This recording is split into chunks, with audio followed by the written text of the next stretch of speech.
کربلا والوں خدا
جو زندگی رہی جو زندگی ہے کربلا والوں خدا حافظ ہے کربلا والوں خدا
غمزدہ زندگی سر پٹکنے لگی میری جانب میں موت بڑھنے لگی کیسے اتنی اذیت اٹھا پاؤں گی قید میں لگ رہا ہے میں مر جاؤں گی قید سے کب ملے گی رہائی مجھے قید سے کب ملے گی رہائی مجھے چشم غم داستانے عالم رہ گئی آرزوئے وفا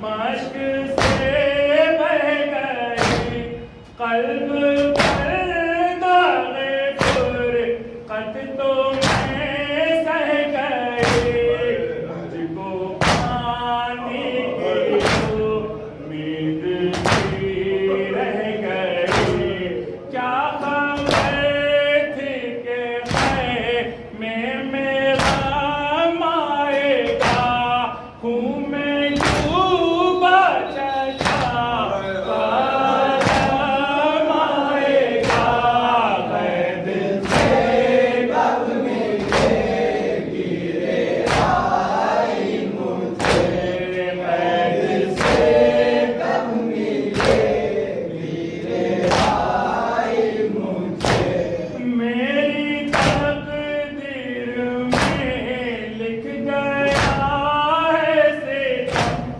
کم سینی میں اٹھا ہیں میرے علم میرے حصے میں یا یتیمی کا غم میری قسمت پہ فطرت گیرے آنکھ مجھ کو کب زندگی سے دلاسے ملے مجھ کو آہوں کے بدلے تماچے ملے قید سے کب ملے گی رہائی مجھے قید سے کب ملے گی رہائی مجھے تھا قمر قید خانے میں محشر بقا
کا ماتم شبیر کا ماتم شبیر کا ماتم شبیر کا ماتم شبیر کا ماتم شبیر کا ماتم شبیر کا ماتم شبیر کا ماتم شبیر کا ماتم شبیر کا ماتم شبیر کا ماتم شبیر کا نبے دلگیر کا شاہ کی ہم شیر کا ماتم شبیر کا ماتم شبیر کا ماتم شبیر کا ماتم شبیر کا ہم کو کس بات سے جو عرش اعظم ملا اس سے نبی ملے اس سے خدا ملا ہم کو قسمت سے جو فرش اعظم ملا اس سے نبی ملے اس سے خدا ملا ہم پر احسان ہے شاہ کی ہم شیر کا ماتم شبیر کا ماتم شبیر کا ماتم شبیر کا ماتم شبیر کا باندھے ہوئے کمر میدان میں آ گیا تنہا علی کا لال لاکھوں پہ چھا گیا باندھے ہوئے کمر میدان میں آ گیا تنہا علی کا لال لاکھوں پہ چھا گیا باندھے ہوئے کمر میدان میں آ گیا تنہا علی کا لال لاکھوں پہ چھا گیا دیکھے دنیا سے فاطمہ کے شیر کا ماتم شبیر کا ماتم شبیر کا ماتم شبیر کا ماتم شبیر کا پھر کے جھولے سے یہ اصغر نے دی صدا ہم کو بتلائیے میدان کا راستہ گر کے جھولے سے اصغر نے دی صدا ہم کو بتلائیے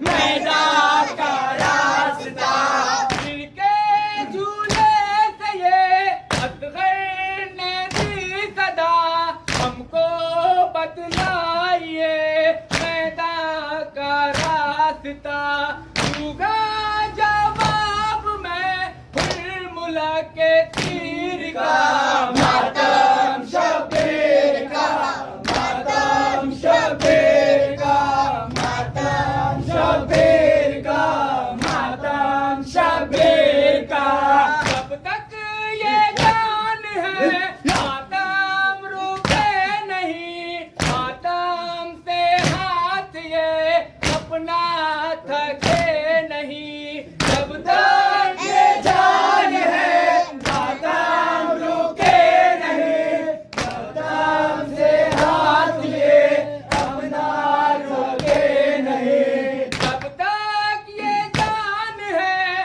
ماتم رکے نہیں ماتم سے ہاتھ یہ اپنا تھکے نہیں دکھلا دو دم ذرا مادر کے شیر کا ماتم شبیر کا ماتم شبیر کا ماتم شبیر کا ماتم مسجد مل جائے گا نا مسجد میں نشان بھائی